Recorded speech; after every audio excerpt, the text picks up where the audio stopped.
Hello everyone and welcome to another FAQ Friday. I am going to build off of what we talked about last time and just talk about returns a little bit more. We had some good comments and some questions last time about some more steps in the return process.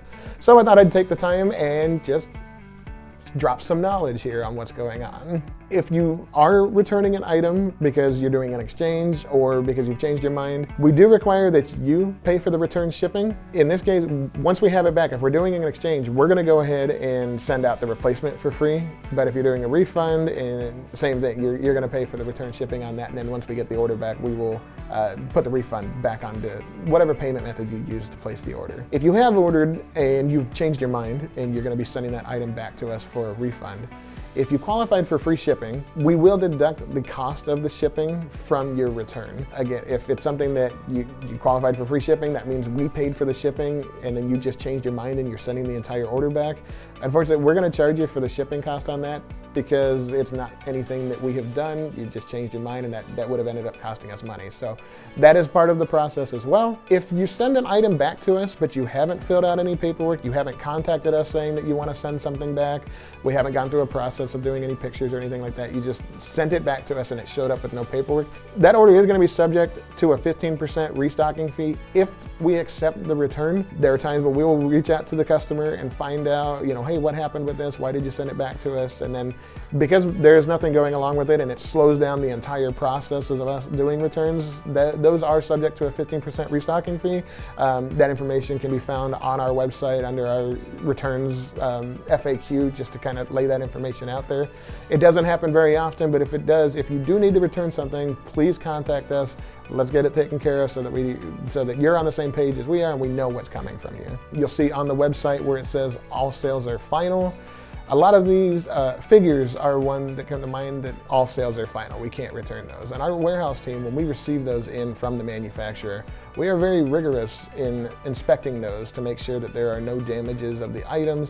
They are very limited in quantity. We order for the people that have pre-ordered, and then we order plenty of copies on top of that.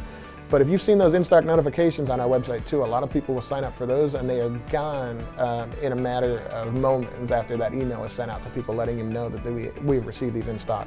So unfortunately, a lot of these, we don't have enough to do replacement copies anyway, a lot of the time. But if you have ordered an item, all sales are final, and it does arrive damaged because we know anything can happen when it's in transit. If we don't have the item available any longer, we do issue a gift card. We require you to send the product back to us so we still have it in our possession, but we'll issue a gift card. We hope to never have to do that, and it's not that common. It's just unfortunate if you've been waiting around for an item and it does come in and that's the condition. But we do a very detailed job of going through and making sure that everything is in the best possible condition before we send it out. Other items that say all sales are final that we can't do exchanges on, some of the blind box items. If you have ordered a blind box item and you want to return it because you've changed your mind, that's part of what the blind box is. That's part of the fun and the appeal, is you don't know what you're going to get. So those are all sales are final as well.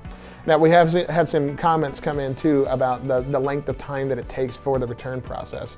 And just want to let you know that we do work on these every day, first come, first serve for these kinds of things. But our customer care team, if they reach out to you and ask for pictures or some kind of a verification so that we can get the process started, if it has been a few days, we're shortening that time gap every day. But there can be delays in that just while we're working with a short staff to maintain some social distancing guidelines here in the office. They are a little bit behind, but getting caught up every day.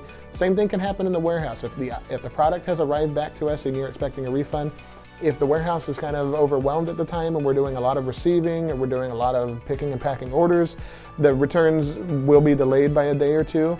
Again, as soon as we get to them, we'll get the order, or the whole process. We'll get your refund put back onto your card, or if it's an exchange, we'll get the exchange orders sent out to you right away. It just can take a couple days, and those are a couple reasons why. It just depends on staffing and kind of workflow for any given day. So again, please leave us a comment. Let us know if there's more questions that you have, if there's any other information about returns that we can answer for you in upcoming videos, or we're at Red Stuff Anime everywhere on social media, so leave us a comment over there, and we'll see you next time.